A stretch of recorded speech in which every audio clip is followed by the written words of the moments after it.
Hello everybody and welcome back to the channel. I'm your host Orange Zeppelin, and today this is a bit of a supplemental episode to my art vlog, which, what are we, like a week behind schedule at this point on this video? I'm a little behind schedule for a reason that you'll see in a bit here. This video is a recap of LeeWeek 2022.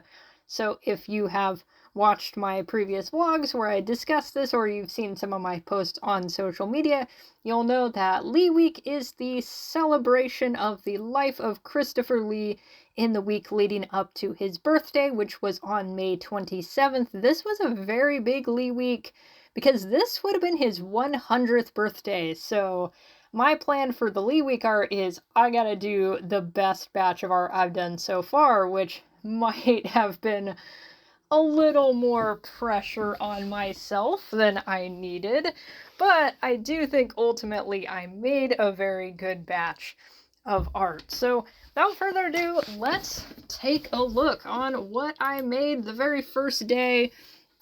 I just wanted to do a quick graphite portrait. It's a younger Chris. I liked this particular photo that I was referencing from. I liked the angle of his head.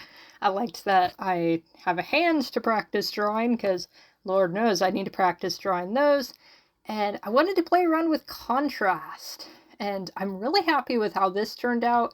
I did say when I posted it, I feel like I'm doing a lot of these portraits slightly overlapping a rectangular color background, and so I'm kind of like doing that over and over again, but I like doing it, and I can do whatever I want, and I like how this turned out. So this is a piece I'm happy with. I'm pretty much happy with everything I did. Just spoiler alert, there's nothing that stands out as, oh my god, what the hell was I thinking? Well, for the most part, but we'll get to that. Okay, day 2. This is his character, not Roquefort, which is the cheese. This is his character Rochefort from The Three Musketeers, which is a movie I watched recently, and I really enjoyed it. It's a perfect role for Christopher Lee because he was a trained sword fighter, and there's a lot of sword fighting in this movie. Also, in the sequel, The Four Musketeers, I believe there's a third movie in the series. Also, I haven't seen that one yet, but this was a fun movie to watch. Chris is super fun in it. And so this is just like a fun, silly little drawing where Rochefort is eating some Roquefort, some delicious cheese. He's taken a break from being a villainous swordsman to have a little snack. And this was done with ink and Copic markers, which I tend to go for a lot when I'm doing grayscale. Oh goodness. Okay, day 3. This requires some explanation. So, now first of all, I draw Lord Summerisle for every LeeWeek because the original Wicker Man from the 1970s is the role that made me into a big Christopher Lee fan. I always love to draw Lord Summerisle. I love the movie. It's actually my favorite movie, not even just my favorite Christopher Lee role, so I always have an excuse to draw something related to it. I've also been learning Scottish Gaelic for maybe not quite a year now. Not quite a year. I'm not super good yet, so this is all in Gaelic. If there's mistakes, Hami Dulish, I'm not very good at it. But to translate for you, have in our first panel, Lord Summerisle is telling us, this is an apple. I like apples a lot. They're so tasty, so pretty, so nice. Panel 2 says, more or less, oh dear, it is so windy, and I have a kilt on today. I don't have underpants on at all. Panel 3 is, so Andrasta is kind of weird to translate. I learned it, I was introduced to it as just now. I think it's better as at the moment or right now. It does basically mean now, but in a temporary now, as opposed to anish, which is now in a more general now, if that makes any sense at all. That's one of those weird quirks of languages, but he's basically asking, are you feeling too hot at the moment? I don't care. Or literally, I think it's I am unbothered. Hamikoma. I am unbothered, but you would translate it as I don't care. So this was just like, let's do something fun and stupid. And then day 4, this took a really long time, but oh my goodness, was it worth it? So some of you may be saying, and I made this joke when I posted this, some of you may be saying, oh Z, don't you remember, of course, that Christopher Lee played Saruman? Yes, I know he played Saruman. I know my Lord of the Rings. I read the Silmarillion.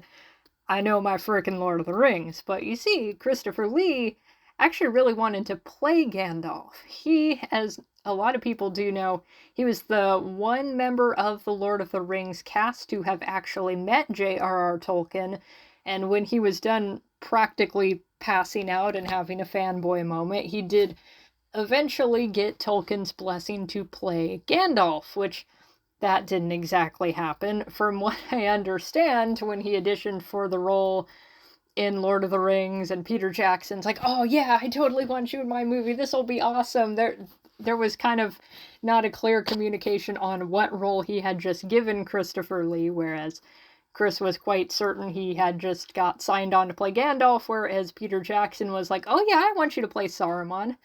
Which, in the end, I think he's the perfect Saruman. I mean, if you remember in the book, Saruman is described as having a very powerful voice. He can manipulate people with his voice, and Christopher Lee had a powerful voice without any question. I think he has more of the Saruman look, so I think in the end it really did work out perfectly. But this here is my interpretation on a Gandalf that Christopher Lee could have been. I didn't want it to look too much like Ian McKellen's Gandalf. I wanted him to be his own Gandalf, going in my own direction with this. And this was a very fun piece to do. This has watercolor. I believe there is some gouache. I tend to use watercolor and gouache almost interchangeably. There are Copic markers. We got ink pens. There's a little bit of oil pastel, and there is some white gel pen. So there's a lot of elements coming to play in this pool all at once. And I'm super happy with how this turned out. This is what most of my time during LeeWeek went into, which is why day 7 ended up taking so long, because I was already strapped for time by the time I started it. So day 5, this also requires a bit of explanation. This is not depicting a role or movie that Christopher Lee was actually in. This was following the prompt of what role would you like to see him in, and what actor would you like to see him work with. I really like him in Return of Captain Invincible, which it's kind of a polarizing movie. You either think it's absolutely terrible or you think it's amazing. I think it's amazing. Any movie where you got Christopher Lee as a goofy, over-the-top villain who's singing, that's a good movie. And I kind of invented a movie in my head. I want Chris to be this goofy, over-the-top villain. He's singing opera. This isn't a very high-budget movie, but it's one of those movies that went on to be a cult classic. Something like that. And so his beautiful co-star, this is the supervillain guy's beautiful supervillain daughter, who is, of course, played by Julie Strain. Julie Strain was in a very different kind of movie than Chris, but they both have something in common in that they were both very, very tall people, and they both struggled in their early career getting roles because they were so tall. Chris being, like 6'4", was just hard to fit on camera, and he's towering over everybody else. Julie Strain had the same problem. I actually learned from somebody recently, somebody on Instagram was telling me that she would have to do these scenes barefoot, and a lot of her male co-stars would actually they would have to be standing on boxes so they could come close to her because she was 6'1".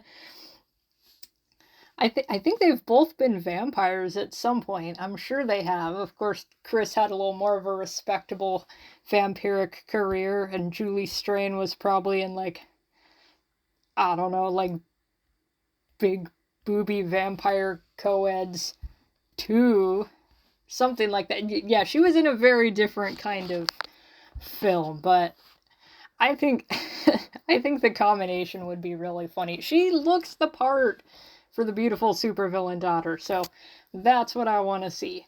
And this particular piece, this started as traditional inks, and then I did the grayscale digitally, which this is something I don't do very often, so it was an experiment, and I'm happy with how it turned out. Alright, day 6, we have Count Dooku. Again, I wanted something that was going to be fairly quick, that I wouldn't spend a lot of time on, but would still look super cool. And I'm very happy with the contrast on this piece. Count Dooku, along with Saruman, he's one of those characters that I'm always going to associate Christopher Lee with, because that's one of the first ways I was introduced to him, because I was the Star Wars prequel generation. I liked Attack of the Clones. I still like the prequels. Haters gonna hate. I will dodge any tomatoes you throw at me. And Count Dooku, he's cool. Again, you've got the lightsaber fighting. It is a perfect role for Chris. The shape of his lightsaber, it has a very distinctive curve to the hilt. You can't see it in this picture, but in the film you might notice there is a curve to the hilt, and it's based off of a sword that belonged to Emperor Charlemagne, who Chris is, I believe, a direct descendant, or at least somehow he is descended from Charlemagne. So this actually, the one thing that I think would have made the piece a little bit better, and I thought about doing it, but I wasn't sure if it was going to be overkill or if I just liked it on its own. I was thinking of taking some of that red from the lightsaber and doing just a rim lighting on the right side of his face, doing a little bit of a glow. I think that would look really interesting. That's something I could actually do digitally. I could just edit that and see how it turns out. But I think it looks very good on its own. This is something I'm really happy with. So let's finish on the piece that people have said very nice things about this piece. They say they love the detail. I'm a little ambivalent on it because I spent a very long time on it, and it was about a week late for LeeWeek, which is why this video is also quite past LeeWeek. But this was another one of those, this isn't a specific role, it's kind of just, I put him in a character role for a cool illustration. This is actually inspired by a painting by Simon Bisley that I really, really like. I wanted to turn Chris, have like a younger Chris as a knight, and then for some reason the fact that it was also mermaid got me thinking, well, could I work a mermaid in? Would that be weird? It's like, nah, man, we're putting mermaid. This is a cool fantasy art. He's a knight. We got a beautiful mermaid that I fervently hope actually looks like his wife, because that was the goal. The goal was it's just like, it subtly looks like his wife. You might not notice, which if I drew her bad enough, you wouldn't notice at all. So, I don't know. I had this whole idea. Also, what really made this piece, well, let me explain. The original illustration, it's more of a, the painting I was inspired by was a scene in a forest and a river, and I was trying not to be too derivative of that painting, so I was thinking, I want to change where the characters are standing, I want to change the composition of the picture, I'm going to go with a different color scheme. I think a bluer color scheme would look really cool, and I ended up moving away from the forest, and I was trying to do the ruins of a castle, and I apparently forgot that I can't draw architecture. So I don't know, I think that castle in the background looks like it's a castle. There's some parts of this picture where it's like, okay, that is working. In the very top left corner, where we have the crumbled building and the moss is hanging down, I like that. I do like what I did with his shield. It is the Carandini family crest. That is Christopher Lee's family on his mother's side. I wanted the shield not to look very pristine. I wanted it to look very beat up. And I also kind of wanted some more dirt on his armor. I think I could have added a lot more. I could have done a lot more. I could have done just a lot more in general, but folks, I was a little sick of looking at this. It is one of those pieces where you just are fighting with it and you're not totally sure if things are going to work out. So you end up with some interesting feelings toward the piece. You're not sure if it turned out well. There's, I think, quite a bit I would do differently, but other people have said they really like the details and they like how the piece turned out, so that does make me happy. It's just, this is something that I might revisit at some point. But I will say, I like how Chris's face turned out.